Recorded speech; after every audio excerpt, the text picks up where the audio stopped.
Hello everyone, welcome to Advait education. मेरा नाम है अक्षय मिश्रा और आप पढ़ रहे हैं क्लास 12 फिजिक्स की थ्योरी। तो प्रीवियस वीडियो में हमने अपना चैप्टर 5 शुरू कर दिया था मैग्नेटिज्म एंड मैटर के बारे में, और उसके प्रीवियसली हमने 4 चैप्टर पढ़ लिए। तो जितने भी लोग नहीं देखे हैं वो जाके देख सकते हैं, क्योंकि पूरे वहां के कंसेप्ट ही क्या हो रहे हैं, यहाँ यूज हो रहे हैं। ये वाला कौन सा चैप्टर है? हमारा 5th चैप्टर है। इसमें हमने प्रीवियसली क्या पढ़ा है? इसमें हमने मैग्नेटिक डायपोल के बारे में पढ़ा है, और एक बार मैग्नेट जो एक मैग्नेटिक डायपोल जैसा ही होगा उसके एक्सियल पॉइंट में और उसके इक्वेटोरियल पॉइंट में हम कैसे फील्ड स्ट्रेंथ निकालते हैं, इस चीज के बारे में हमने प्रीवियस वीडियो में देखा। और उसके पहले हमने अर्थ की मैग्नेटिक फील्ड लाइंस कैसे जाती है, जियोग्राफिक सॉर्थ से नॉर्थ तक जाती है, ये सब चीजों के बारे में इंट्रोडक्शन में देखा था। तो ये कौन सा पार्ट है? हमारा 3rd पार्ट।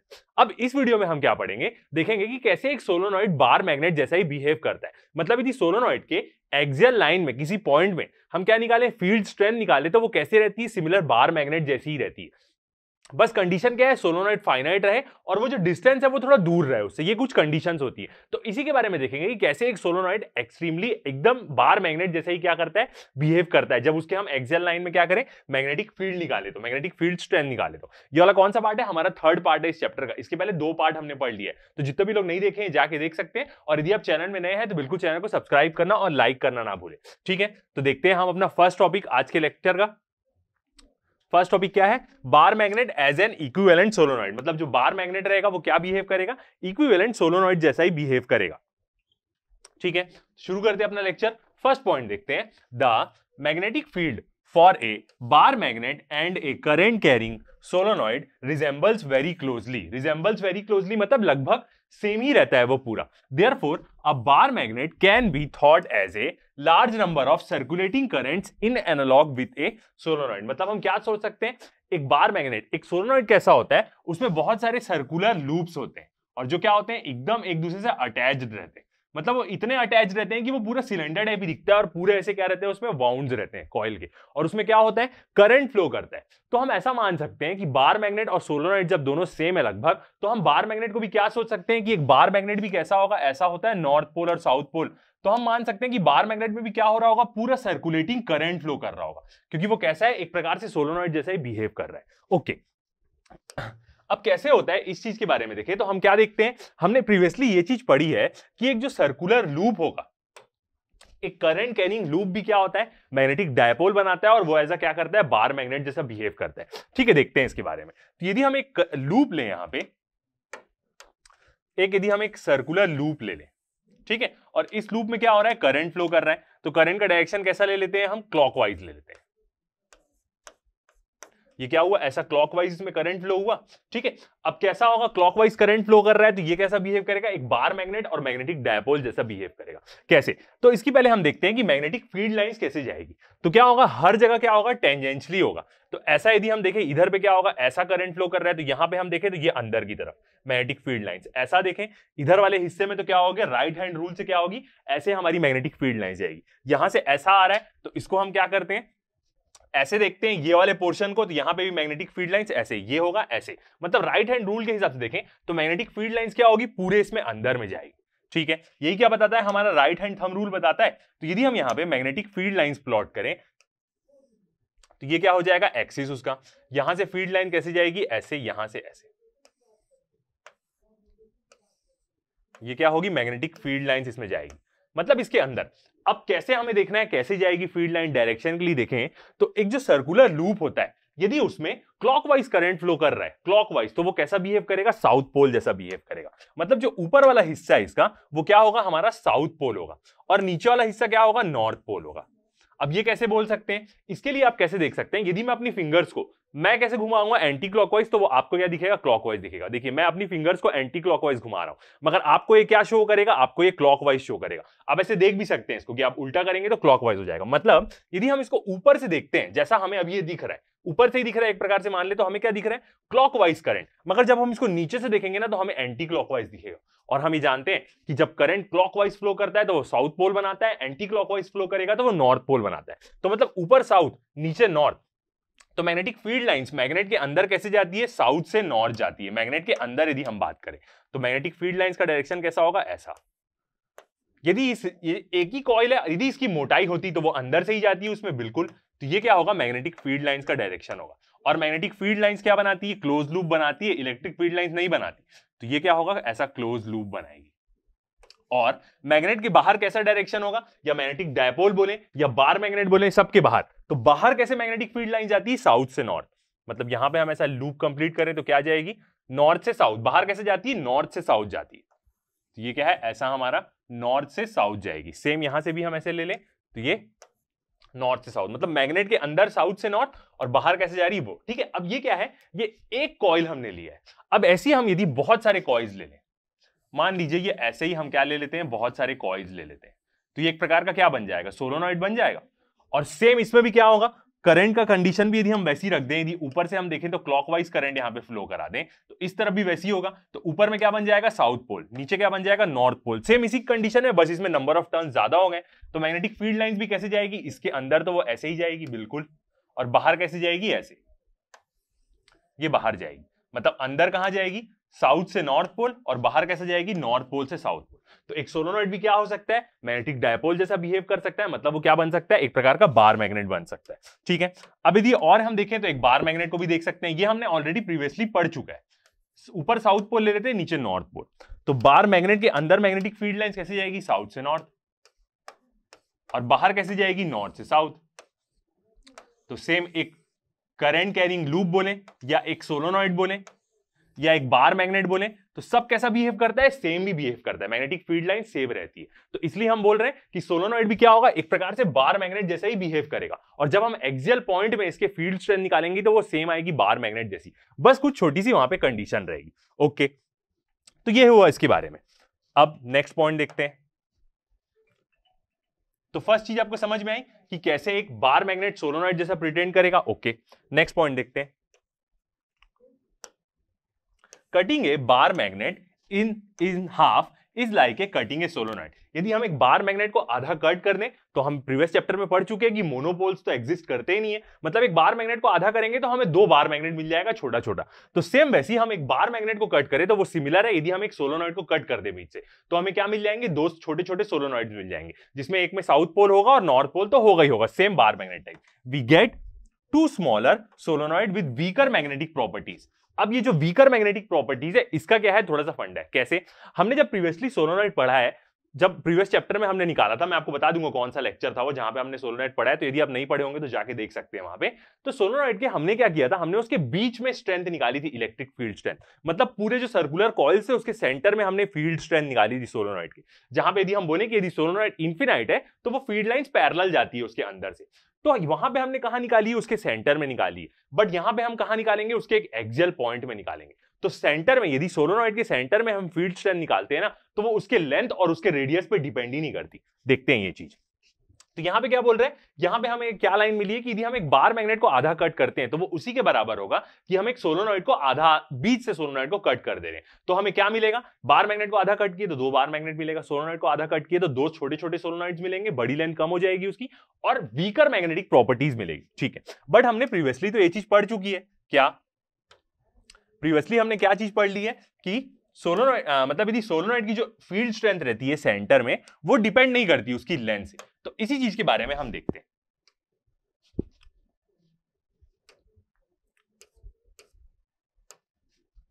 ठीक है, इस चीज के बारे में देखते हैं। तो हमने सोलोनॉइड कैसे बनाया था वहां पे, जब अपने प्रीवियस लेक्चर में हमने पढ़ा था, तो एक सर्कल यहां से डॉट और यहां पे ऐसा ले लेते हैं क्रॉस। ऐसा ही हमने सोलोनॉइड का क्या किया था, डायग्राम बनाया था।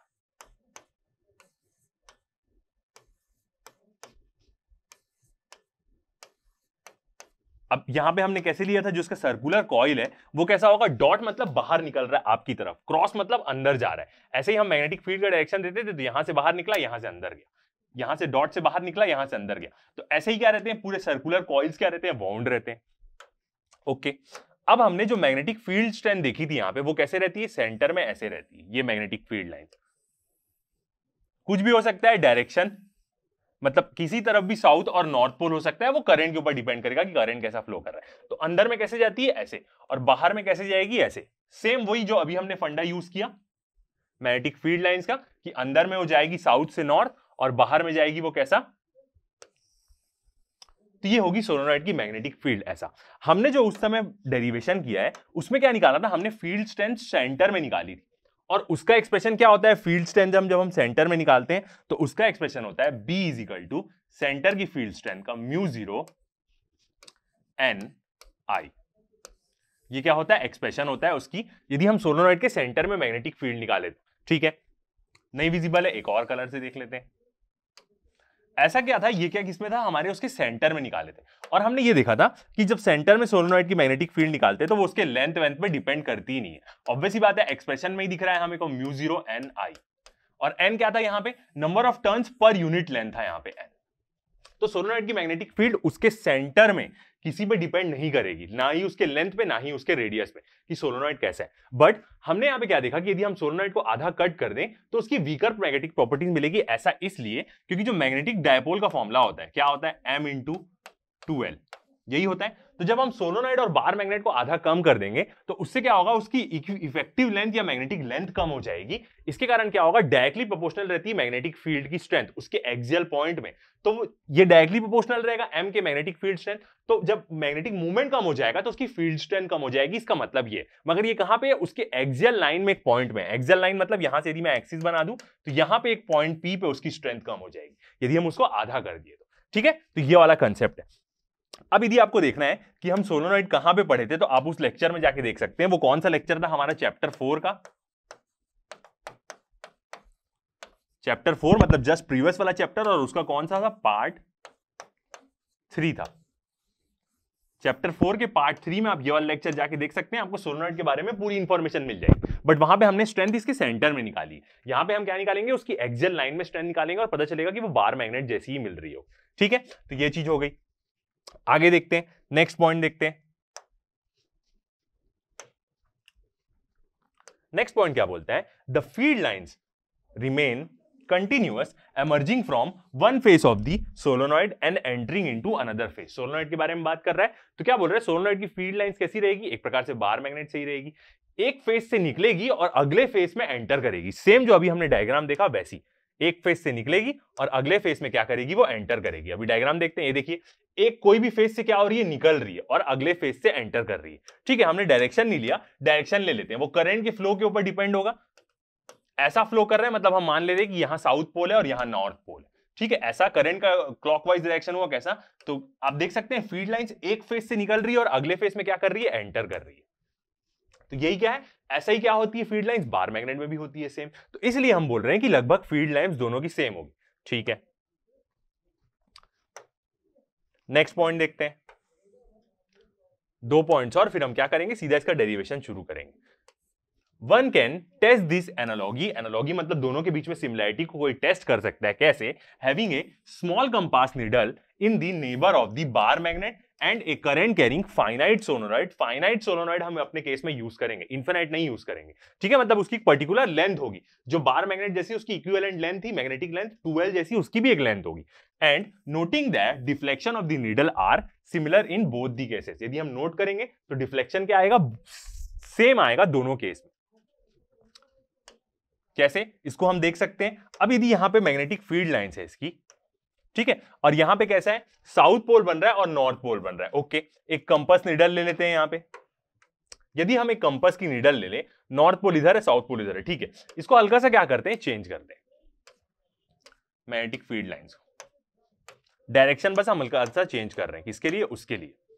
ठीक है, तो अब हम मान लेते हैं इस तरफ मान लेते हैं नॉर्थ पोल है। वो करंट के डायरेक्शन पे डिपेंड करेगा कि करंट कैसा फ्लो हो रहा है इसके फेस में। अभी जब हम डिराइव करेंगे तो वहां पे लेंगे। और मैग्नेटिक फील्ड लाइंस कैसी जाएगी? यहाँ पे, इधर पे नॉर्थ बन रहा है और यहाँ पे साउथ पोल बन रहा है। तो मैग्नेटिक फील्ड लाइंस क्या होगी? इसके अंदर अंदर में कैसे जाएगी? साउथ से नॉर्थ जाएगी। तो ये ऐसे साउथ से नॉर्थ, और बाहर कैसे जाएगी? नॉर्थ से साउथ। ठीक है, यही होगा मैग्नेटिक फील्ड का डायरेक्शन। ये ऐसा, और एक और ले लें हम तो ये ऐसा। तो ये कैसे जा रही है? अंदर नॉर्थ से साउथ जा रही है। अब यदि हम यहाँ पे एक बार मैग्नेट ले लें और बार मैग्नेट बनाते हैं, ये हमारा क्या हो जाएगा? उसका साउथ पोल, और इधर वाला क्या हो जाएगा? उसका नॉर्थ पोल। नॉर्थ पोल में क्या रहता है? थोड़ा सा शेडेड रहता है, तो ये हो गया हमारा नॉर्थ पोल। नॉर्थ पोल और साउथ पोल। तो एक बार मैग्नेट को यदि हम सोलोनॉइड की फील्ड के पास लेके जाएंगे ना, तो लगभग मान सकते हैं, यदि मान लें फील्ड लाइंस पूरी स्ट्रेट है, तो क्या होगा? इधर तरफ क्या है? हमारा साउथ पोल है, तो वो क्या करेगा? एक अपोजिट को अट्रैक्ट करेगा, अपोजिट अट्रैक्ट करेगा। ठीक है, वैसा ही बना लेते हैं जैसा वो अट्रैक्ट करेगा उसको।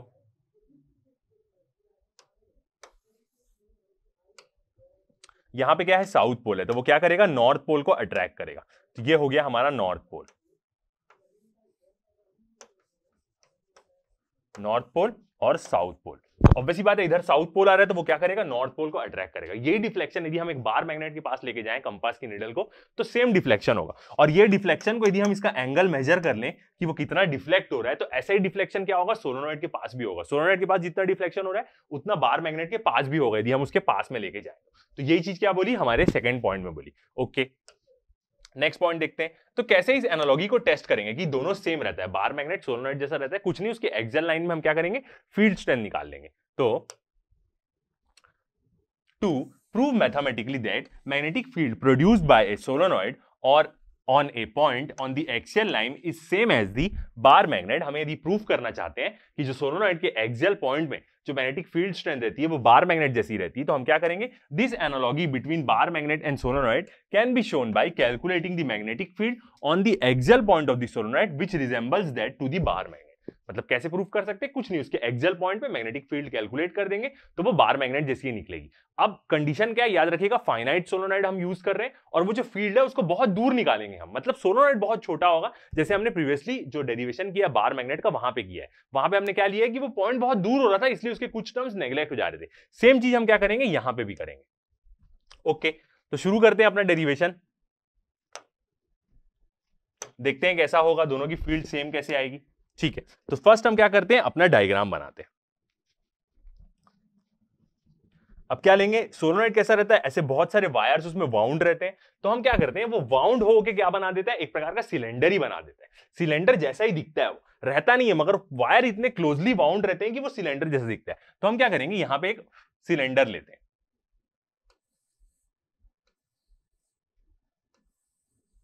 ये हो गया हमारा एक सिलेंडर।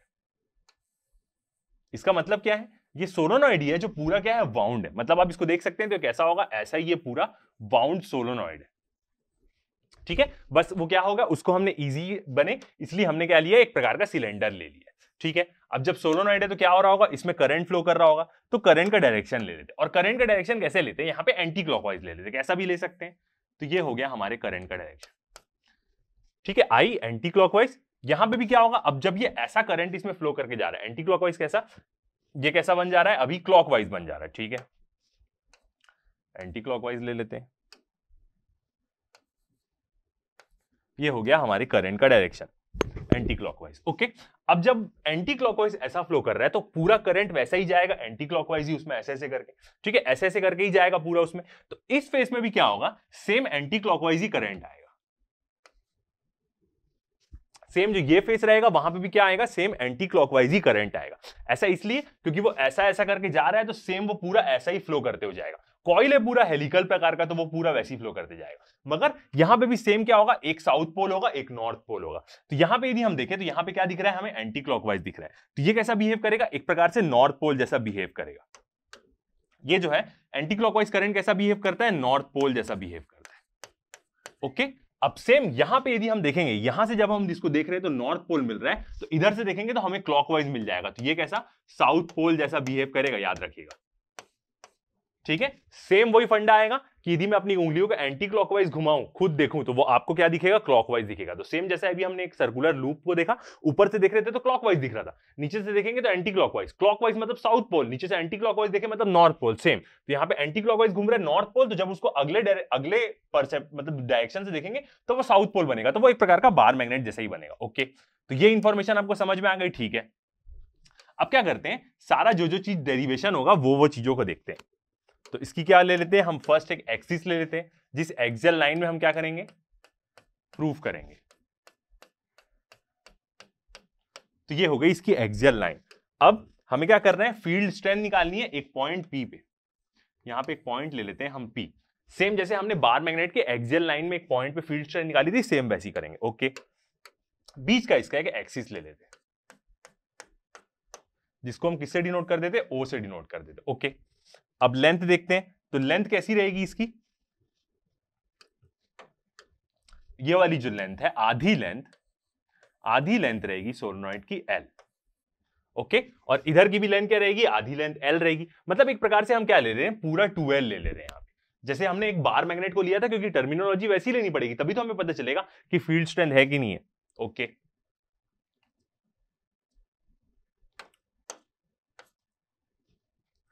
और एक क्या ले लेते हैं, एक डिस्टेंस लेते हैं यहां से। ये जो पॉइंट है P का, यहां तक का डिस्टेंस कितना होगा, पॉइंट P तक के डिस्टेंस को हम किससे डिनोट कर लेते हैं, R से। ये जो पॉइंट P तक का डिस्टेंस है, इसको हम किससे डिनोट कर लें, R से डिनोट कर लें। ओके, बिल्कुल। इसको हम पॉइंट P से, मतलब सोलोनॉइड के सेंटर से लेके पॉइंट P तक का डिस्टेंस क्या है, R है, और पूरे सोलोनॉइड की लेंथ कितनी है, 2L। एक बार मैग्नेट जैसे ही, मतलब जैसे एक बार मैग्नेट की क्या होती थी, इफेक्टिव लेंथ होती थी, वैसे ही उतना ही लेंथ का ले रहे हैं, तभी क्या होगा, प्रूफ होगा। ओके, ये सारी चीज हो गई। और हमें क्या करना है, इसका रेडियस लेना है। तो जो सोलोनॉइड है इसका क्या होगा, एक रेडियस होगा, ये डिस्टेंस। तो रेडियस को कैसे डिनोट कर देते हैं, ए से।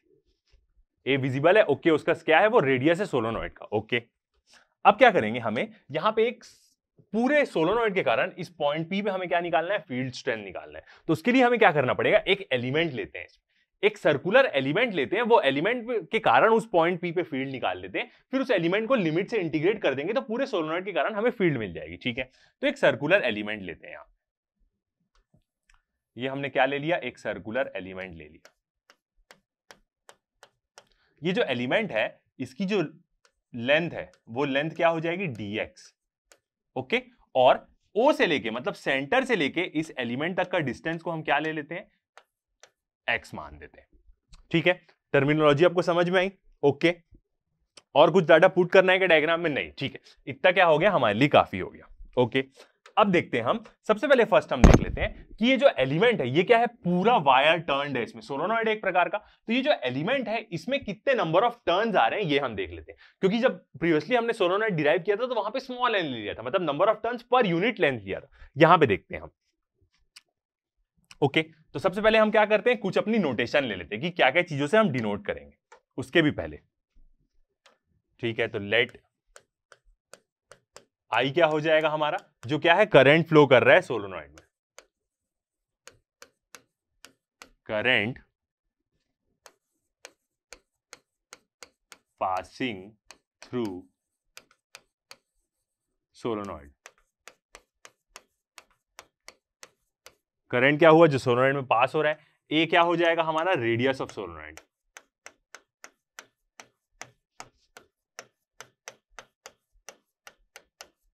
ठीक है, ए हमारा रेडियस हो गया। 2L क्या हो जाएगी, लेंथ सोलोनॉइड की, लेंथ ऑफ सोलोनॉइड। और N हम लेते हैं, N क्या होगा हमारा यहां पे, number of turns per unit length, number of turns per unit length. मतलब यदि इसकी लेंथ 10 सेंटीमीटर है, तो 1 सेंटीमीटर में कितने टर्म्स है, N क्या करेगा, वो डिनोट करेगा। और एक और चीज हम क्या लेंगे, R। तो R क्या हो जाएगा हमारा, डिस्टेंस, शॉर्ट में लिखते हैं डिस्टेंस ऑफ किसका, पॉइंट P का फ्रॉम सेंटर। सोलोनॉइड के सेंटर जो O है, उससे लेके पॉइंट P तक का डिस्टेंस क्या हो जाएगा, हमारा R हो जाएगा। ओके, ये सारी चीजें हम ले लेते हैं यहां पे। ठीक है, अब क्या देखते हैं हम, सबसे पहले देखते हैं कि उसमें सिर्फ कितना नंबर ऑफ टर्न्स होगा। ओके, तो अब इसको क्या कर सकते हैं, ये टर्मिनोलॉजीज को आप नोट कर सकते हैं। ठीक है, हटाते हैं इसको, क्योंकि टर्मिनोलॉजीज जानना जरूरी है कि हम क्या क्या ले रहे हैं। वाह, ठीक है, अब देखते हैं हम कि ये जो छोटा सा एलिमेंटल रिंग है, इसमें नंबर ऑफ टर्न्स हमारे कितने। तो फर्स्ट पॉइंट देखते हैं हम, number of turns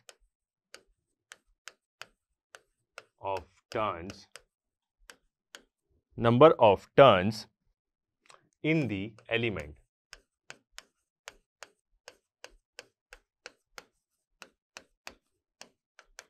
number of turns इस एलिमेंट में कितने, तो हमने एक टर्मिनोलॉजी क्या ली, n क्या थी, number of turns per unit length थी। ठीक है, तो n इंटू क्या हो जाएगा, dx हो जाएगा, क्योंकि dx क्या है, एक पर्टिकुलर लेंथ है। तो n इंटू dx करेंगे तो उतने नंबर ऑफ टर्न्स आएंगे, किसमें, इस एलिमेंट में, जो हमने येलो रंग का एलिमेंट लिया है। तो नंबर ऑफ टर्न्स एलिमेंट में कितना आएंगे, n dx। क्यों? n क्या है? Number of turns per unit length है, और एलिमेंट की लेंथ कितनी है? dx, तो n dx क्या हो जाएगा? नंबर ऑफ टर्न्स उसमें आएगा। ठीक है, अब हम एक एक्सप्रेशन देखते हैं किसका, जो हमने प्रीवियसली डिराइव किया है। देखते हैं, द मैग्नेटिक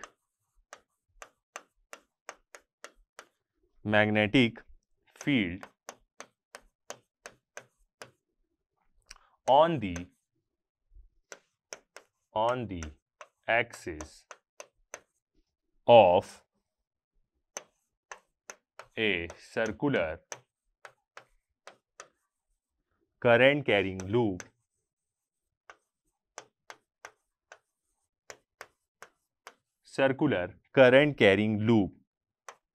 ये चीज क्या है? ये चीज हमने ना ऑलरेडी पहले डिराइव कर दी। क्या? मैग्नेटिक फील्ड एक्सिस में एक सर्कुलर करंट कैरिंग लूप के, यदि हम एक सर्कुलर करंट कैरिंग लूप लें, सिर्फ एक ही लूप लें, मतलब एक ही राउंड, और इसके पॉइंट पी पे यदि हम देखें कि इस लूप में जब इसमें करंट फ्लो कर रहा है तो इस पॉइंट पी पे कितनी स्ट्रेंथ आ रही है, तो इसका डेरिवेशन हमने ऑलरेडी कर लिया है।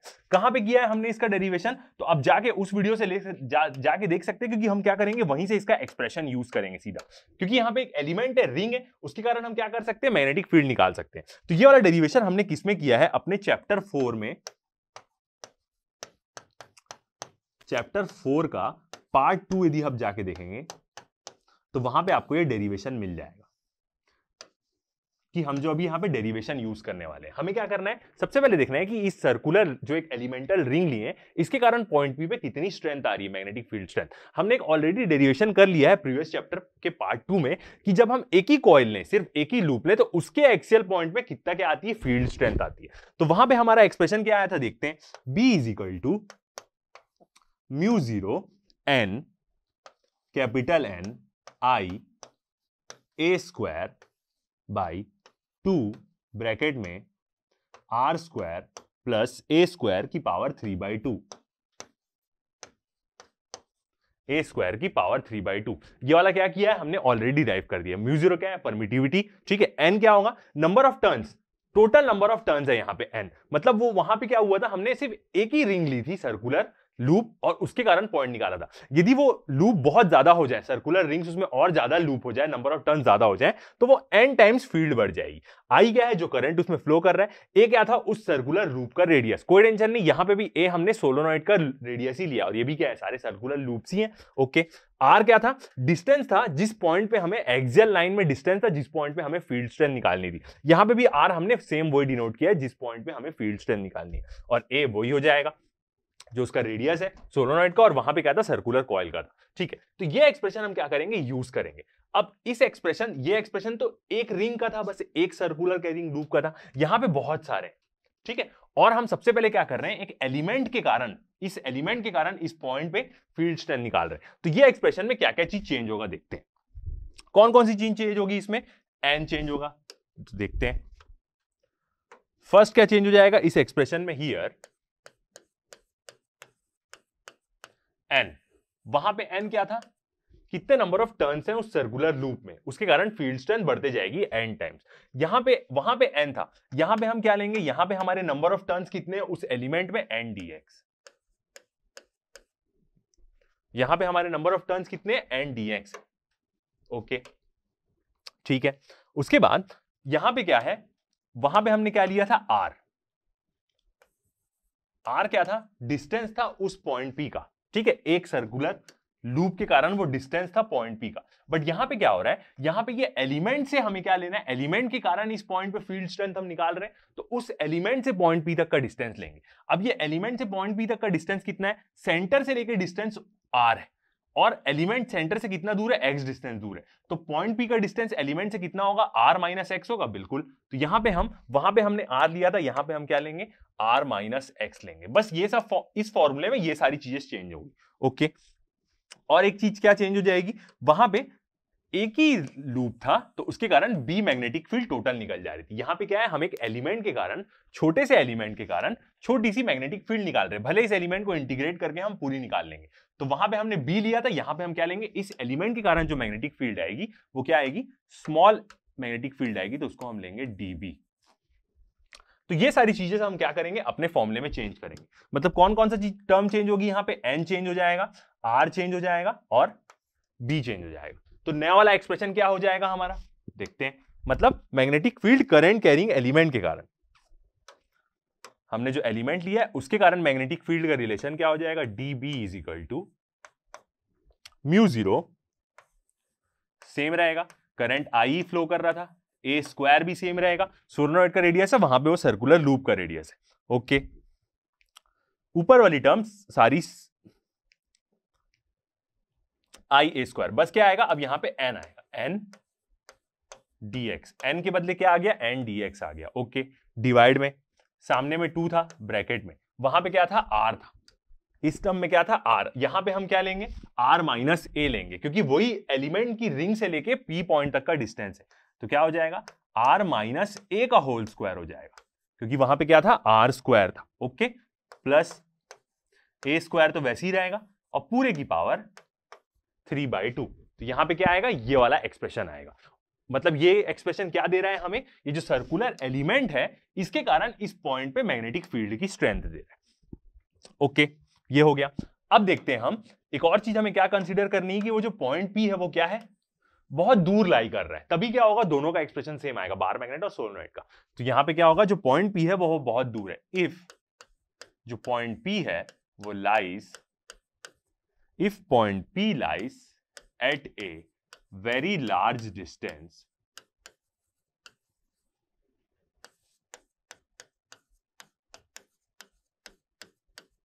अब जो पॉइंट P है यदि वो बहुत लार्ज डिस्टेंस पे लाई करता है तो क्या क्या दो कंडीशन आएगी। फर्स्ट वाली कंडीशन क्या आ जाएगी हमारी, जो R है वो क्या हो जाएगा, बहुत ज्यादा बड़ा हो जाएगा A से, और सेकंड वाली कंडीशन क्या आ जाएगी हमारी, R भी बहुत बड़ा हो जाएगा एज कंपेयर टू X। यदि वो पॉइंट P बहुत दूर लाई करता है, या इसको हम एक और तरीके से बोल सकते हैं कि यहां पे हम क्या बोल रहे हैं कि बहुत शॉर्ट सोलोनॉइड यूज कर रहे हैं या बार मैग्नेट बहुत शॉर्ट कर रहे हैं, तो R बहुत बड़ा हो जाएगा एज कंपेयर टू ए। मतलब ये जो R है ये बहुत बड़ा हो जाएगा सोलोनॉइड के रेडियस से, तो A क्या हो जाएगा, नेग्लेक्ट हो जाएगा। कहां नेग्लेक्ट होगा, नीचे नेग्लेक्ट होगा, याद रखिएगा, क्योंकि उसकी पावर क्या है, 3 है, इसलिए वो नेग्लेक्ट होगा, ऊपर वाला A नेग्लेक्ट नहीं होगा। ओके, और सेकेंड चीज क्या नेग्लेक्ट हो जाएगी, यहां पे जो X है वो भी, कैसे, ये x बहुत शॉर्ट डिस्टेंस है सेंटर से और r बहुत दूर हो गया, तो r के रेस्पेक्ट में x बहुत छोटा हो जाएगा, तो x को भी क्या कर देंगे, नेग्लेक्ट कर देंगे। मतलब यहां पे क्या क्या नेग्लेक्ट हो जाएगा, ये वाला a नेग्लेक्ट हो जाएगा और r माइनस ए लिख दिया यहां पे, ठीक है, ये क्या होगा, r माइनस एक्स होगा, क्योंकि क्या है वो r माइनस एक्स था। ओके, करेक्ट कर लेते हैं, तो r माइनस एक्स का होल स्क्वायर। ओके, अब ये क्या होगा, ये जो x है ये क्या हो जाएगा, नेग्लेक्ट हो जाएगा। और क्या हो जाएगा, ये a स्क्वायर भी नेग्लेक्ट हो जाएगा, क्योंकि a और x क्या हो जाएंगे, नेग्लेक्ट हो जाएंगे। तो यहां पे सिर्फ क्या बचेगा हमारा, r ही बचेगा, और क्या बचेगा, r की पावर 3/2। तो मतलब यदि हम देखें तो यहां पे x नेग्लेक्ट हो गया, a क्यूब नेग्लेक्ट हो गया, तो क्या है, r के साथ एक स्क्वायर भी है और उसकी पावर क्या है, 3/2 भी है, तो 2 कैंसल आउट हो जाएगा। मतलब सिर्फ क्या बचेगा, लगभग r क्यूब ही बचेगा नीचे वाली टर्म में, ये पूरे नीचे वाली टर्म में सिर्फ r क्यूब बचेगा और 2 तो रहेगा ही रहेगा। ओके, तो नया वाला एक्सप्रेशन हमारा क्या आ जाएगा, नया वाला जो एक्सप्रेशन आ जाएगा मैग्नेटिक फील्ड स्ट्रेंथ का एक सर्कुलर एलिमेंट के कारण म्यू आई ए स्क्वायर और एन डी एक्स तो रहेगा ही, एन डी एक्स ये क्या है, नंबर ऑफ टर्न्स है उस एलिमेंट में, डिवाइड बाय नीचे में क्या हो जाएगा, 2r क्यूब। ये वाला क्या आ जाएगा, हमारा नया एक्सप्रेशन आ जाएगा। ओके, अब जब टोटल एक्सप्रेशन आ गया तो अब क्या करते हैं, इसको इंटीग्रेट कर देते हैं, इंटीग्रेट कर देंगे, तो इंटीग्रेट करते हैं इधर से और यहां पे, तो हमें क्या करनी पड़ेगी, लिमिट डालनी पड़ेगी। अब लिमिट देखते हैं कि वो रिंग कहां से कहां चलेगी। तो ये जो रिंग है, इधर तरफ का जो डिस्टेंस है इसको हम ले लेते हैं, इधर तरफ के डिस्टेंस को हम ले लेते हैं +l, और सेंटर से लेके यहां तक का डिस्टेंस ले लेते हैं -l। ऑब्वियस ही बात है, दोनों को प्लस करेंगे 2l ही आएगा। तो ये रिंग कैसे चलेगी, पूरे सोलोनॉइड में चलाना पड़ेगा हमें इस रिंग को आगे पीछे, तभी वो क्या देगा, पूरे सोलोनॉइड की फील्ड स्ट्रेंथ देगा। तो ये रिंग चलेगी -l से +l तक, ऑब्वियस ही बात है वो पूरा 2l डिस्टेंस क्या कर रही है, कवर कर रही है, तो इंटीग्रेट करेंगे तो 2l ही आएगा। तो यहां की लिमिट क्या हो जाएगी, -l से +l। तो यहां पे यदि हम लिमिट लिखेंगे इसकी लिमिट, तो लिमिट हो जाएगी -l से प्लस एल, ये क्या हो जाएगी हमारी इंटीग्रेशन की लिमिट हो जाएगी। ओके, अब क्या करते हैं, इसको इंटीग्रेट करते हैं। तो डीबी के बाजू में कुछ नहीं है तो क्या आएगा, सिर्फ बी आएगा। और इस पूरी टर्म को इंटीग्रेट करते हैं तो कांस्टेंट क्या क्या है देख लेते हैं। Mu 0 I a square 2r³ पूरा कांस्टेंट, एन भी कांस्टेंट है। एन क्या बताता है, number of turns per unit length, सिर्फ dx है। तो क्या आएगा हमारा एक्सप्रेशन, देखते हैं। db इंटीग्रेट हो गया तो वो हो गया b, ठीक है। कांस्टेंट क्या क्या बाहर आ जाएगा, mu 0 I a square, N भी बाहर आ जाएगा और नीचे क्या है 2r³। और यहां पे क्या रहेगा, इंटीग्रेशन -l से +l dx।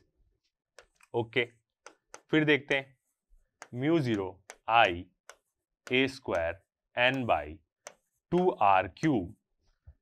अब क्या कर देंगे, इसको इंटीग्रेट कर देंगे तो क्या आ जाएगा, ब्रैकेट dx का इंटीग्रेशन सिर्फ x आ जाएगा। ओके, और लिमिट क्या रहेगी, अब डब्बे के बाहर लिमिट लगाएंगे -l से +l, ठीक है।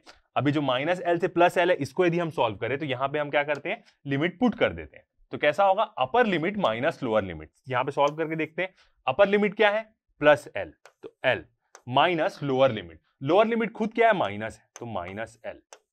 तो ये कुल मिला के कितना आएगा, 2l आ जाएगा। -1 प्लस माइनस प्लस हो जाएगा और कितना आ जाएगा, 2l आ जाएगा। तो ये पूरी टर्म क्या हो जाएगी, 2l हो जाएगी। तो क्या आएगा हमारा relation, b is equal to उस एलिमेंट, अब क्या आ गया, अब पूरे सोलोनॉइड के कारण स्ट्रेंथ आ गई क्योंकि हमने इंटीग्रेट कर दिया। तो b इज इक्वल टू आ जाएगा mu 0 I a square n by 2l भी होगा यहाँ पे, ठीक है। 2l लिख देंगे, 2r³ इंटू 2l। अब क्या आ गया, ये पूरे सोलोनॉइड के कारण फील्ड स्ट्रेंथ आ गई। अब यहां पे क्या करते हैं, हम एक एडिशन करते हैं, मल्टीप्लाई और डिवाइड कर देते हैं 2 से, और मल्टीप्लाई और डिवाइड कर देते हैं पाई से। ऐसा कर सकते हैं, किसी से भी मल्टीप्लाई डिवाइड कर सकते हैं, कोई टेंशन नहीं। उस तरफ कर रहे हैं तो इस तरफ भी करेंगे, इस तरफ करेंगे तो वो ऑटोमेटिकली कैंसिल आउट हो जाएगा। तो ऐसा हमने कर दिया। ओके, ऐसा हमने क्यों किया, क्योंकि इससे क्या होगा, सबसे एक फायदा क्या होगा, एक 2 आके बन जाएगा म्यू 0/4 पाई, जिसकी वैल्यू हम ऑलरेडी 10⁻⁻7 आराम से डाल सकते हैं, ठीक है। एक 2 आके यहां हो गया, एक 2 किसके साथ चले जाएगा, एक 2 तो रहेगा ये एक्सप्रेशन में, एंड में आता ही है। और पाई और ए स्क्वायर क्या बन जाएगा, एरिया बन जाएगा, जो मैग्नेटिक मूवमेंट डालने में मदद करेगा, ठीक है। देखते हैं क्या एक्सप्रेशन बनेगा। तो सबसे पहले हम इसको एक्सप्रेशन को अच्छे से लिखते हैं कि क्या हमारा एक्सप्रेशन बना। तो ये क्या ले लेते हैं, एक 2 को इसके साथ ले लेते हैं, तो क्या हो जाएगा, b is equal to mu 0 by, एक 2 को हमने ले लिया यहां से तो वो क्या हो जाएगा 4 पाई, और यहां से एक हमने पाई भी ले लिया, तो ये 2 हो गया 4 और 4 पाई। ये तो एक कांस्टेंट की वैल्यू रहती है तो इसको वैसे रखना पड़ता है। ओके, अब देखते हैं यहां पे क्या क्या टर्म बचेगी हमारी। 2n, एक 2 आ गया, 2n को हमने सामने ले लिया, और क्या बचेगा, ये 2l को भी सामने रख लेते थे, 2l 2n 2l, तो एक 2 को हमने यहां पे यूज कर लिया n के साथ, 2l बचा इनटू, और कैसे लिखेंगे i। अब क्या बचा है, एक पाई बचा है, तो ये पाई को a स्क्वायर से ले लेते हैं, i into pi a square, और पूरे के नीचे क्या आ जाएगा हमारा r³। ये हो जाएगा, इतना ही एक्सप्रेशन बचेगा। ओके, अब ये जो पाई a स्क्वायर की वैल्यू है वो क्या बन जाएगी, हमारी एरिया बन जाएगी। ये पाई a स्क्वायर क्या हो जाएगा, एरिया, मतलब क्रॉस सेक्शनल एरिया उसका मतलब ये वाला हिस्सा सोलोनॉइड का क्रॉस सेक्शनल एरिया क्या है। ओके, विजिबल है, नहीं विजिबल है, ठीक है। तो ये पाई a स्क्वायर क्या बन जाएगा, हमारा एरिया बन जाएगा, ठीक है। अब देखते हैं हम मैग्नेटिक मूवमेंट हम कैसे निकालते हैं। यदि m हो गई हमारी मैग्नेटिक मूवमेंट, तो मैग्नेटिक मूवमेंट का फॉर्मूला क्या होता है, NIA, ये होता है NIA, ठीक है। अब यहां पे a तो हमारा हो गया है, क्या हो गया है, वो पाई a स्क्वायर हो गया, पाई a स्क्वायर हो गया। करंट तो है ही यहां पे आई वाली टर्म। अब हमें देखना है n क्या बताएगा, टोटल नंबर ऑफ टर्न्स बताएगा सोलोनॉइड में। तो यहां पे n बन सकता है क्या, देखते हैं। यदि ये 2n को मैं यूज कर लूं, देखते हैं, ये जो n है इसको यूज कर लें और ये 2l को यूज कर लें, तो 2l क्या है, पूरे सोलोनॉइड की लेंथ, और n क्या है, number of turns per unit length. तो पर यूनिट लेंथ में जितने टर्न्स हैं उसको हम टोटल लेंथ से मल्टीप्लाई कर देंगे तो वो कैपिटल N बन जाएगा। इसका मतलब जो ये n क्या हो जाएगा, n इंटू 2l हो जाएगा। तो ये क्या शो करने लग गया, हमें n शो करने लग गया, मतलब n 2l i pi a square क्या बन जाएगा, हमारा पूरा मैग्नेटिक मूवमेंट बन जाएगा। तो मैग्नेटिक मूवमेंट का एक्सप्रेशन क्या आएगा हमारा, टोटल मैग्नेटिक मूवमेंट क्या आ जाएगी, N 2L I pi A square. ये जो पूरी टर्म है ये क्या बन जाएगी, मैग्नेटिक डायपोल मूवमेंट, या इसको हम क्या बोल सकते हैं, मैग्नेटिक मूवमेंट ले सकते हैं। तो यहां से पूरी चीजें हो जाएगी, बस क्या बचेगा, एक 2 बचेगा बस। ठीक है, तो देखते हैं अगला एक्सप्रेशन क्या आएगा। तो मैग्नेटिक फील्ड का एक्सप्रेशन क्या आया, B is equal to mu 0 by 4 pi into 2m by r cube. ये आ गया। और ये जो एक्सप्रेशन है आप देख सकते हैं, सेम ऐसा ही एक्सप्रेशन किसका आता है, बार मैग्नेट का भी आता है। बार मैग्नेट के एक्सियल पॉइंट पे यदि हम फील्ड स्ट्रेंथ निकालेंगे तो सेम यही एक्सप्रेशन आएगा। तो क्या आया, एक्सप्रेशन इज सेम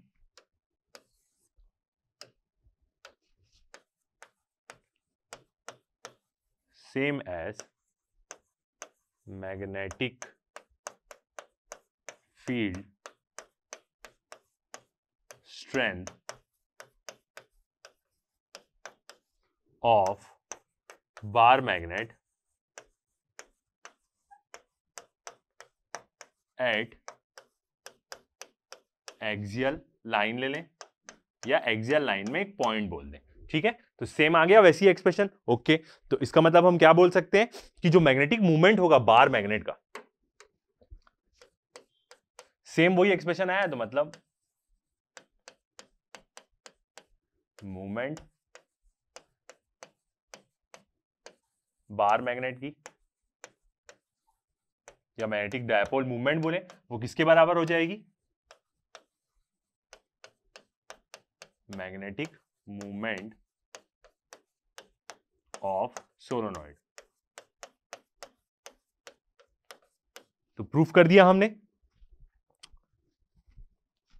ठीक है, तो इसका मतलब क्या कर दिया हमने, प्रूफ कर दिया। और क्या होगा, सेम होगा, क्योंकि क्यों, that produce same magnetic field.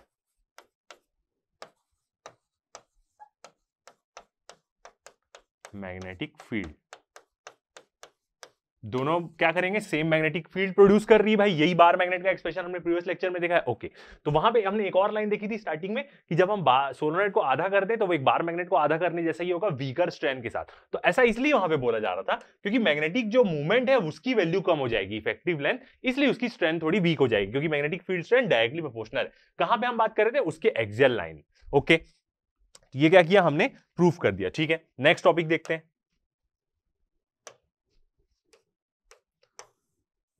अब जो हमने स्टार्टिंग में कंसेप्ट देखा उसी के ऊपर टॉपिक, सही तरीके से देखा जाए तो ये टॉपिक बहुत पहले आना चाहिए, मतलब प्रीवियस चैप्टर में ही आना चाहिए। बुक के हिसाब से अभी आ रहा है क्योंकि इस टॉपिक की जरूरत हमें बहुत पहले से पड़ी, बट हमने ऑलरेडी सब चीज जान ली है। देखते हैं, circular current carrying loop as a magnetic dipole. हम जानते हैं इस अभी इस वीडियो के स्टार्टिंग में ही हमने देखा है कि एक circular current carrying loop magnetic dipole जैसा ही बिहेव करता है। देखते हैं, a current loop behaves as a magnetic dipole. एक करंट लूप जो है, देखिए एक लूप है, इसमें करंट फ्लो कर रहा है, एंटी क्लॉकवाइज फ्लो कर रहा है, तो मैग्नेटिक डायपोल जैसा बिहेव करेगा ही।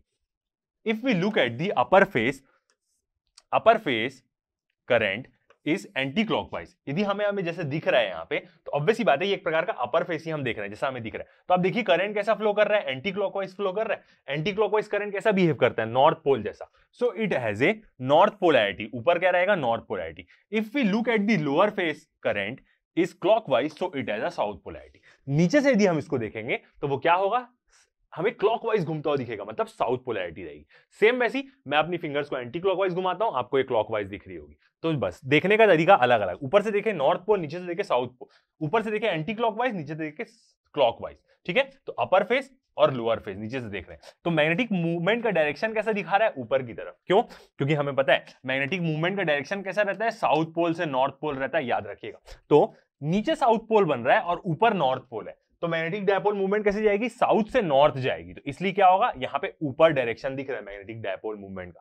और ये जो एन कैप है, ये एन कैप क्या बताता है, एरिया वेक्टर बताता है इस करंट लूप का। मतलब इसका एरिया वेक्टर क्या होगा, ऐसे आ रहा होगा बाहर की तरफ, सेम ऊपर की तरफ जो जा रहा होगा, मतलब सेम मैग्नेटिक डायपोल मूवमेंट के डायरेक्शन में ही जाएगा। एन कैप एरिया वेक्टर बताता है। ठीक है, क्योंकि मैग्नेटिक डायपोल मूवमेंट का फॉर्मूला क्या लेते हैं हम, आई और ए लेते हैं तो वहां पे क्या होता है, ए वेक्टर होता है, ठीक है। आई तो नहीं होगा वेक्टर, ए वेक्टर होता है वहां, ठीक है।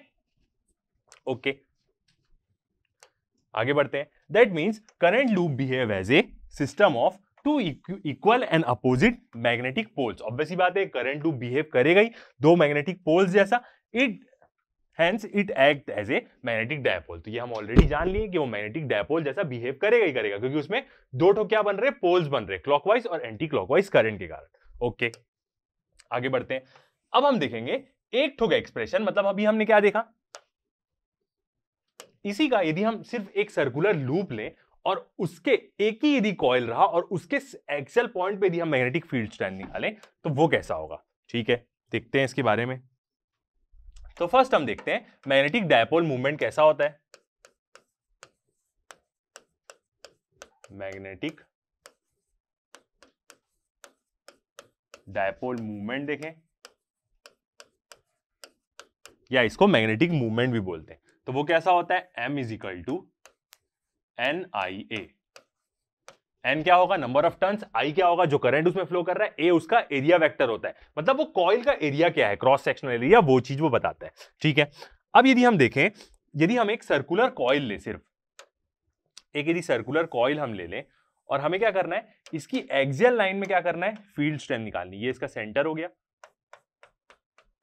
और यहां पे हम एक एक्सियल पॉइंट ले लेते हैं P, और इस पॉइंट पे क्या करनी है, हमें मैग्नेटिक फील्ड स्ट्रेंथ निकालनी है। और क्या हो जाएगा, एक इसका करंट इसमें फ्लो कराते हैं, कैसा करंट फ्लो करा दे, एंटी क्लॉकवाइज ही करंट फ्लो करा दे, ठीक है। कैसा भी फ्लो करा सकते हैं, कोई टेंशन नहीं है। अब तो हमें डायरेक्शन के बारे में पूरा आइडिया हो गया है, और इसका रेडियस क्या है, R, ठीक है। एक ही लूप है बस, तो n की वैल्यू यहाँ पे 1 हो जाएगी। और उसके यदि हमें एक्सियल पॉइंट पे यदि हमें फील्ड स्ट्रेंथ निकालनी है तो फॉर्मूला क्या हो जाएगा, B is equal to mu 0 I, N की वैल्यू तो 1 हो गई है, और क्या था वहां पे a स्क्वायर था, a क्या बताता था, उस सोलोनॉइड का रेडियस बताता था, तो यहां पे रेडियस क्या है, r स्क्वायर हो जाएगा, ठीक है। नीचे डिवाइड में 2 ब्रैकेट में x square plus r square की पावर 3/2। x क्या बताएगा, इस सर्कुलर कॉइल के सेंटर से लेके इस P पॉइंट तक का डिस्टेंस बताएगा हमारा x। तो ये क्या आएगा, हमारा एक्सप्रेशन आएगा, ठीक है। वही एक्सप्रेशन है, बस क्या हो गया, वहां पे हमने a से डिनोट किया था उसका रेडियस, यहां पे हम किससे डिनोट कर रहे हैं, r से डिनोट कर रहे हैं, ठीक है।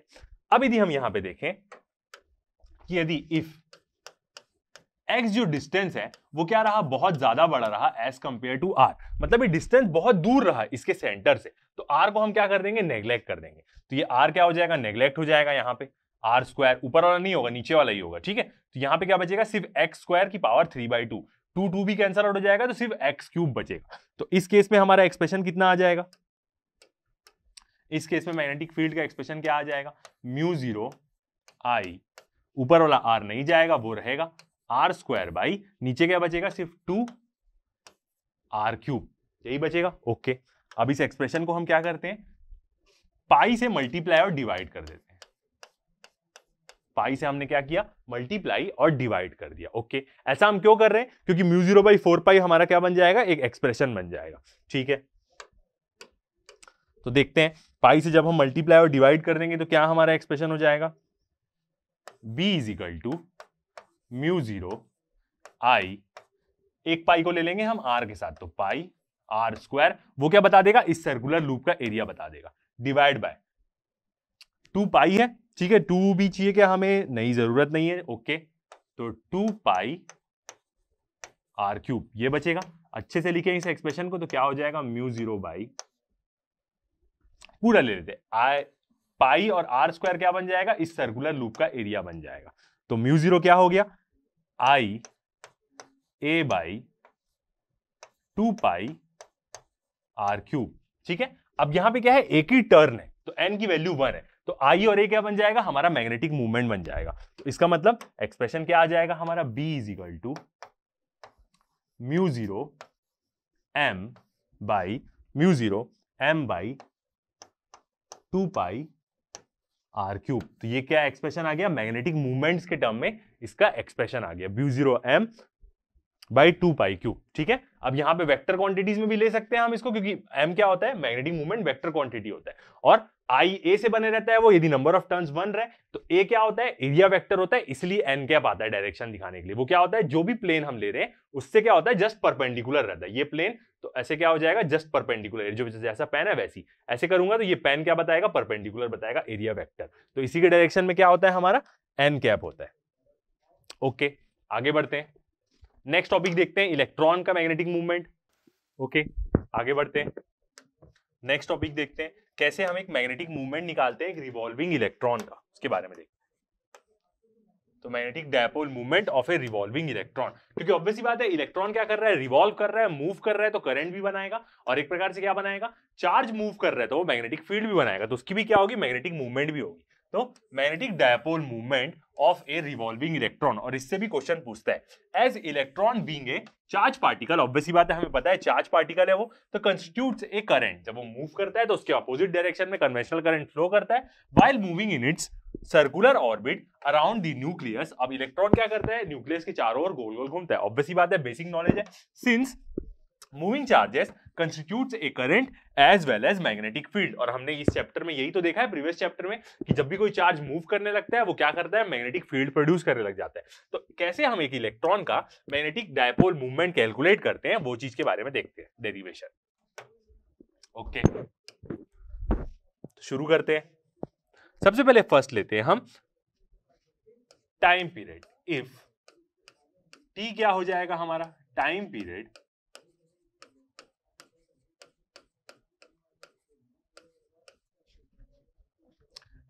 हो जाएगा हमारे किसके, रिवॉल्विंग इलेक्ट्रॉन का, time period of revolving electron. T हम किससे डिनोट कर देते हैं, टाइम पीरियड देख लेते हैं उसके रिवॉल्विंग इलेक्ट्रॉन। तो करंट कैसे हम निकाल पाएंगे, देन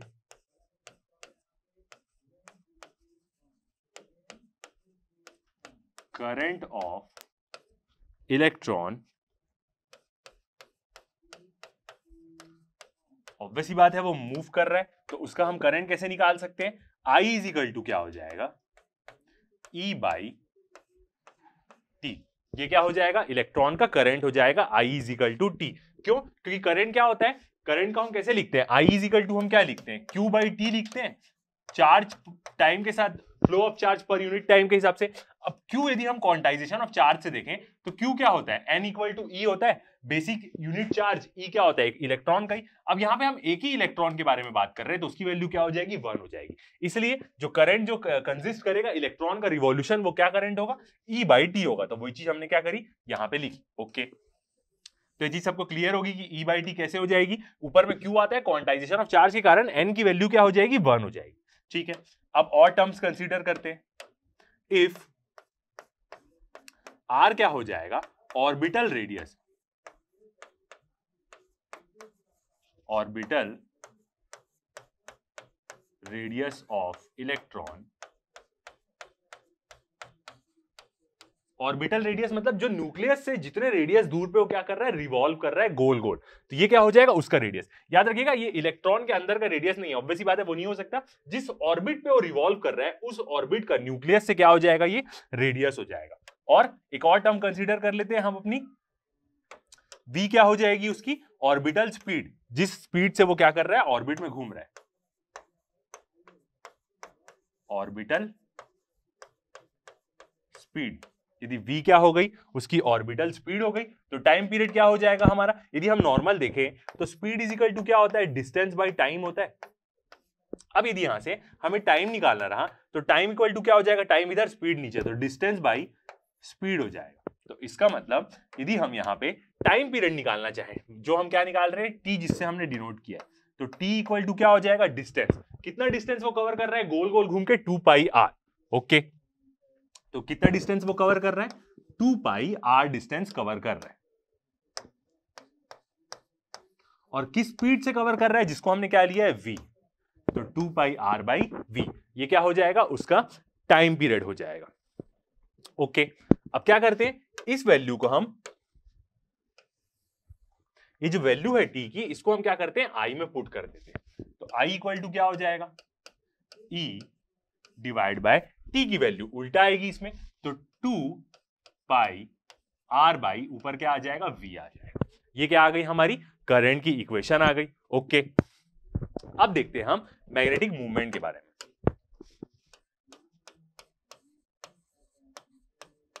मैग्नेटिक मूवमेंट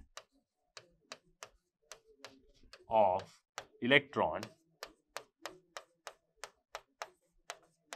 यदि हम मैग्नेटिक मूवमेंट के बारे में बात करें इलेक्ट्रॉन की, तो मैग्नेटिक मूवमेंट का फॉर्मूला क्या होता है, m इजिकल टू आई ए, यही होगा। n हम यहाँ पे नहीं है, एन आई ए होता है, बट यहाँ पे क्या है, नंबर ऑफ टर्न्स क्या है, एक ही ऑर्बिटल है उसका, तो इसलिए n की वैल्यू क्या हो जाएगी 1, तो मैग्नेटिक मूवमेंट क्या हो जाएगी, I इक्वल टू ए हो जाएगी। अब हम क्या करेंगे, ये I की वैल्यू यहाँ पे पुट कर देंगे, ठीक है, तो ये I की वैल्यू क्या करते हैं, यहाँ पे पुट करते हैं, तो m इक्वल टू कितना हो जाएगा, I की वैल्यू पुट करेंगे तो E V by 2 pi R और इंटू क्या रहेगा यहाँ पे A, यही आएगा expression E V 2 pi R into A. ठीक है, अब ये जो ए है, ये ए की हम क्या करेंगे, वैल्यू पुट करेंगे। ये जो एरिया होता है, ये एरिया कौन सा होता है, जिस सर्कुलर ऑर्बिट पे वो घूम रहा होगा उस ऑर्बिट का एरिया होता है। मतलब यदि मान लें कि बीच में क्या है हमारा न्यूक्लियस, ये है हमारा बीच में न्यूक्लियस, ठीक है, और इसके क्या कर रहा है, अराउंड इलेक्ट्रॉन क्या कर रहा है, रिवॉल्व कर रहा है, ये हो गया हमारा इलेक्ट्रॉन। तो एरिया क्या होता है, जिस लूप में मैग्नेटिक मूवमेंट क्या होती है, जो लूप में करंट फ्लो कर रहा है उसका एरिया होता है। मतलब ये डिस्टेंस क्या है हमारा, ऑर्बिटल रेडियस है r, तो इस लूप का क्रॉस सेक्शनल एरिया a होगा, मतलब a की वैल्यू क्या हो जाएगी, 2 पाई r हो जाएगी। तो यहाँ पे क्या एक्सप्रेशन आएगा, E V by 2 pi r into area क्या हो जाएगा, इस सर्कुलर लूप का मतलब एक प्रकार से सर्कुलर डिस्टेंस ही वो ट्रेवल कर रहा है, पाई r स्क्वायर, ये हो जाएगा। अब देखते हैं यहाँ पे क्या क्या कैंसल आउट हो जाएगा, तो पाई और पाई कैंसल आउट हो गया, नीचे वाला r खत्म हो गया और इसका स्क्वायर चले गया, तो e v r by 2। Okay, दिख रहा है आपको पूरा चीज, ओके ठीक है। तो मैग्नेटिक मूवमेंट क्या आ जाएगी हमारी, m इजिकल टू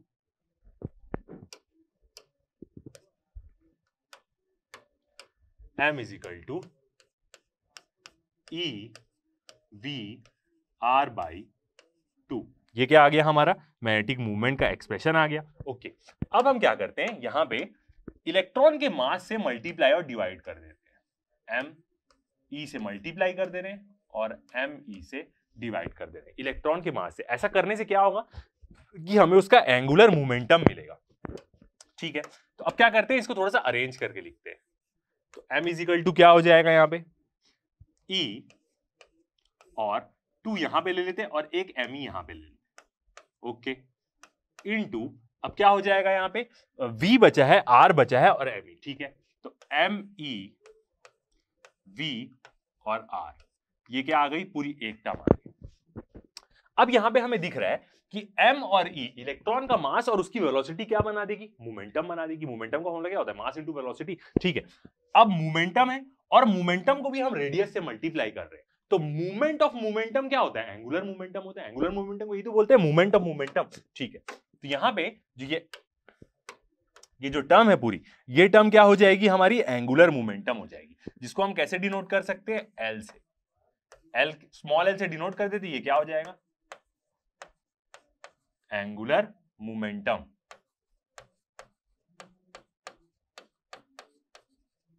क्यों एंगुलर मोमेंटम होगा, क्योंकि एंगुलर मोमेंटम को हम क्या बोलते हैं, मूवमेंट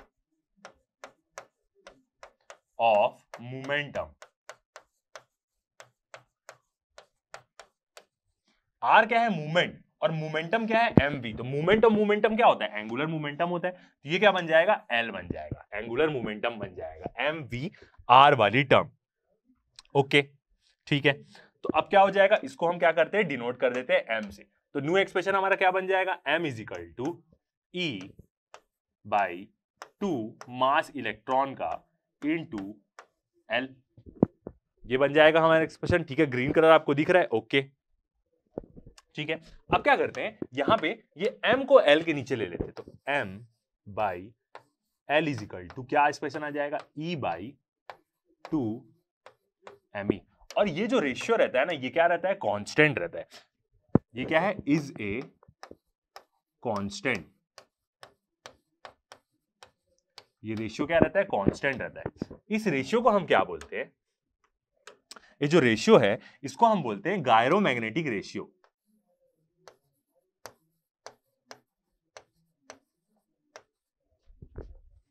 MAG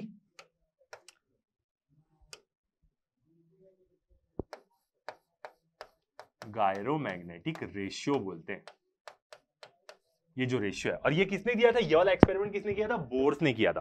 तो उन्होंने इसकी वैल्यू दी। अब इसकी वैल्यू क्या होती है, यदि गायरोमैग्नेटिक रेशियो की वैल्यू देखें हम तो क्या होती है 8.8 into 10 to the power 10 coulomb by kg. Obviously बात है, यूनिट भी देख सकते हैं, ई की यूनिट कूलम और मास की यूनिट क्या हो जाएगी, इलेक्ट्रॉन के मास की यूनिट केजी हो जाएगी। ठीक है, किसके लिए है, for a electron.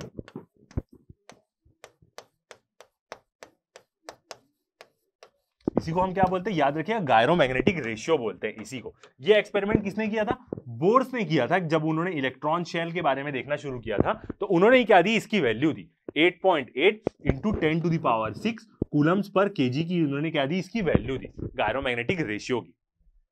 Okay, visible है आपको, ठीक है, आगे बढ़ते हैं। अब देखते हैं हम कि बोर्स की हाइपोथेसिस क्या थी।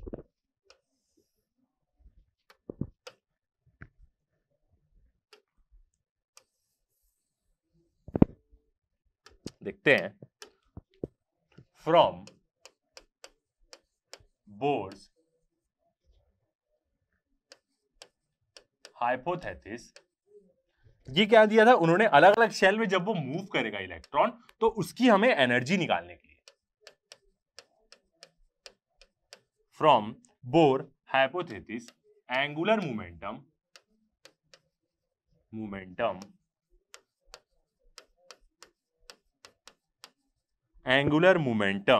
can have only discrete value, have only some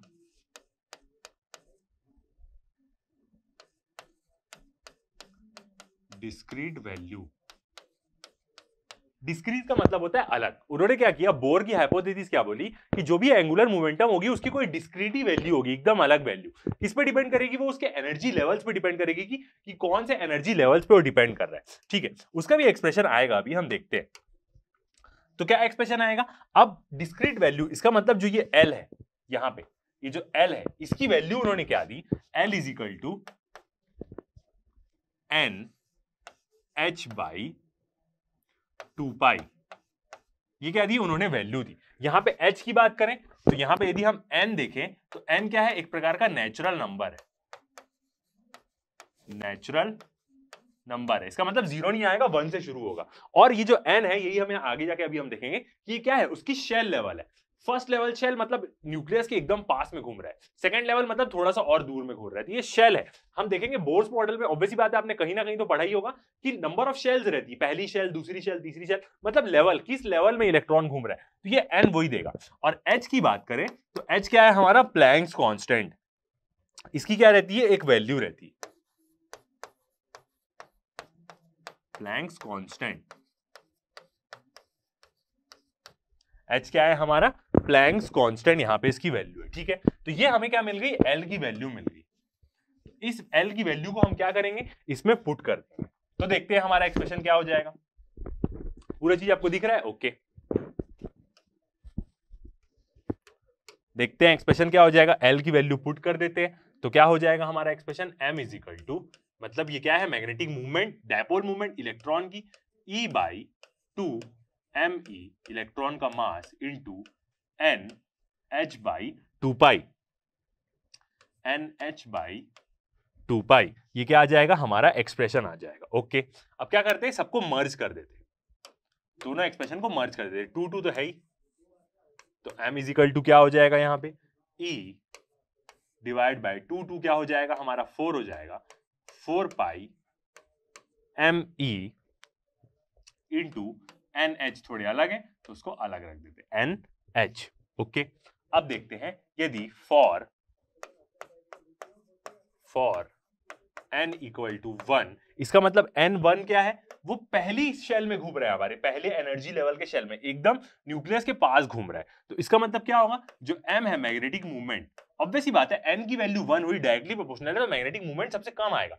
1 के बाद जितनी भी वैल्यू होगी 2 3 4 5 6 उससे मैग्नेटिक मूवमेंट बड़ा आएगा, तो m विल बी मिनिमम।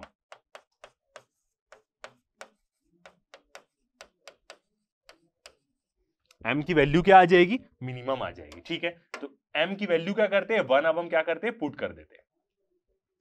तो क्या आएगा हमारा expression, m is equal to n की वैल्यू 1 हो गई तो e h by 4 pi me। me क्या बता रहा है, इलेक्ट्रॉन का मास बता रहा है। तो ये क्या आ जाएगा, हमारा एक्सप्रेशन आ जाएगा एक इलेक्ट्रॉन के मैग्नेटिक मूवमेंट का। बस हमें क्या करनी पड़ेगी, यहां पे प्लैंक्स कांस्टेंट की वैल्यू डालनी पड़ेगी। ठीक है, अब जो बोर्स ने एक्सपेरिमेंट किया उन्होंने इसकी वैल्यू भी दी, तो देखते हैं इसकी वैल्यू। इट इज ए, इसी को हम क्या बोलते हैं, it is a Bohr's megaton.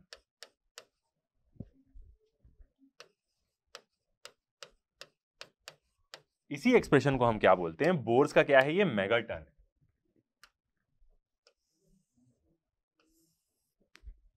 और उन्होंने इसकी वैल्यू भी दी एक्सपेरिमेंट करके, which is defined as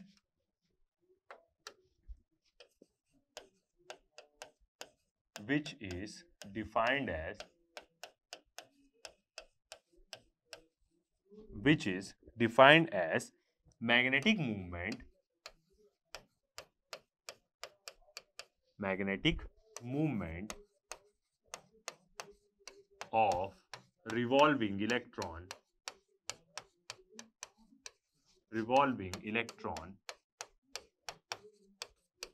magnetic movement एक रिवॉल्विंग इलेक्ट्रॉन की इन इट्स, इसमें घूम रहा है वो फर्स्ट ऑर्बिट। क्यों, तभी हमने क्या लिया, n की वैल्यू 1 ली, मतलब पहले ही ऑर्बिट में वो क्या कर रहा है, न्यूक्लियस के पास क्या कर रहा है, रिवॉल्व कर रहा है। और उन्होंने क्या दी, इसकी वैल्यू भी दी, देखते हैं। इट्स वैल्यू इज, मतलब जब वो अपनी फर्स्ट एनर्जी शेल में घूमेगा तो 9.27 into 10 to the power -24 ampere metre square. Ampere metre square है, इसका मतलब आप यूनिट देख के समझ जाएंगे, मैग्नेटिक मूवमेंट की वो यूनिट है। तो उन्होंने क्या दी, इसकी वैल्यू भी दी। जब n की वैल्यू क्या हो जाएगी, 1 हो जाएगी, मतलब वो पहले एनर्जी शेल में जब क्या होगा, इलेक्ट्रॉन रिवॉल्व कर रहा होगा। ओके, तो क्या करते हैं, इसी से रिलेटेड एक क्वेश्चन बनाते हैं ताकि क्या होगा, हमें और अच्छे से समझ में आए।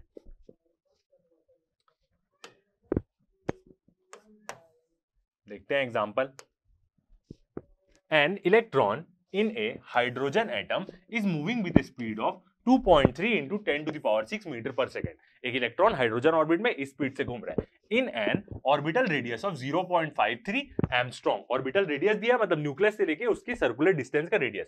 Calculate the magnetic movement of the revolving electron. क्या बोला है, मैग्नेटिक मूवमेंट निकालो रिवॉल्विंग इलेक्ट्रॉन की। ठीक है, सॉल्व करते हैं।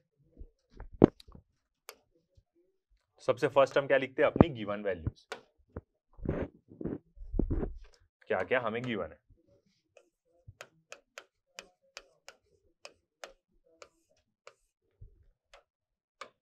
क्या क्या दिया हुआ है हमें, एक तो उसकी वेलोसिटी दी है इलेक्ट्रॉन की, orbital speed 2.3 into 10 to the power 6 metre पर सेकेंड।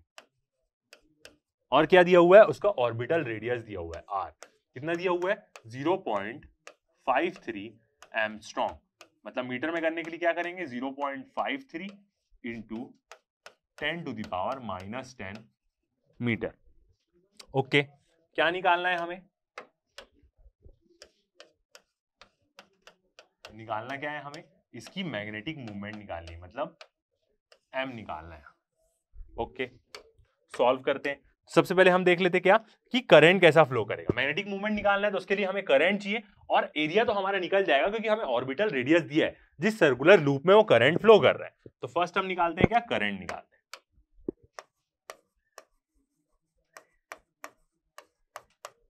करंट, तो करंट क्या हो जाएगा हमारा, I is equal to E by T. Okay, अब E की वैल्यू तो हम डाल सकते हैं और T क्या हो जाएगा हमारा 2 pi R by V, 2 pi R by V, यही अभी हमने डिराइव किया है। ओके, तो I की वैल्यू देखते हैं, E की वैल्यू कितनी हो जाएगी, basic unit charge 1.6 into 10 to the power minus 19। Okay, velocity की यूनिट कितनी दी है, 2.3 into 10 to the power 6। Obviously बात है बहुत तेज से घूमेगा वो अंदर में। नीचे क्या हो जाएगा, 2 पाई इंटू R, कितना है R हमारा 0.53 into 10 to the power minus 10 का होल स्क्वायर। ओके, इसको हम सॉल्व करेंगे तो हमारे करंट की वैल्यू कितनी आ जाएगी, I की वैल्यू आ जाएगी, मैंने भी एक बार सॉल्व किया है, आप भी सॉल्व करेंगे, एग्जैक्ट वही वैल्यू आएगी 101.105 into 10 to the power minus 3 ampere. Okay, current की वैल्यू आ गई। अब हम यहां से क्या कर सकते हैं, मैग्नेटिक मूवमेंट कैलकुलेट कर सकते हैं। तो क्या होगा मैग्नेटिक मूवमेंट का formula, M is equal to I A. ठीक है, ये एकदम सिंपली सॉल्व होगा। I की वैल्यू कितनी निकाली हमने, 1.105 into 10 to the power minus 3। Okay, area क्या होगा हमारा, pi R square, pi area क्या होगा उस लूप में, जिस लूप में करंट फ्लो कर रहा है, तो उसका वैल्यू कितनी है 0.53 into 10 to the power minus 10 का होल स्क्वायर। यहां से हमारी मैग्नेटिक मूवमेंट कितनी आएगी,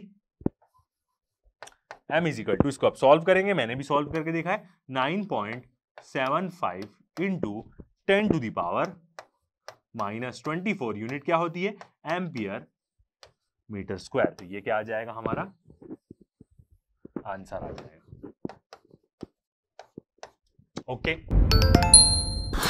देख सकते हैं आप इसको। ठीक है, तो इस वीडियो में इतना ही। नेक्स्ट वीडियो में हम देखेंगे कि कैसे एक डायपोल को जब हम एक्सटर्नल फील्ड में रखते हैं तो उसकी पोटेंशियल एनर्जी कैसे निकालते हैं, टॉर्क कैसे निकालते हैं, ये सब चीजों के बारे में नेक्स्ट वीडियो में देखेंगे। तो बने रहिए हमारे साथ, अभी तक के लिए इतना ही, थैंक यू।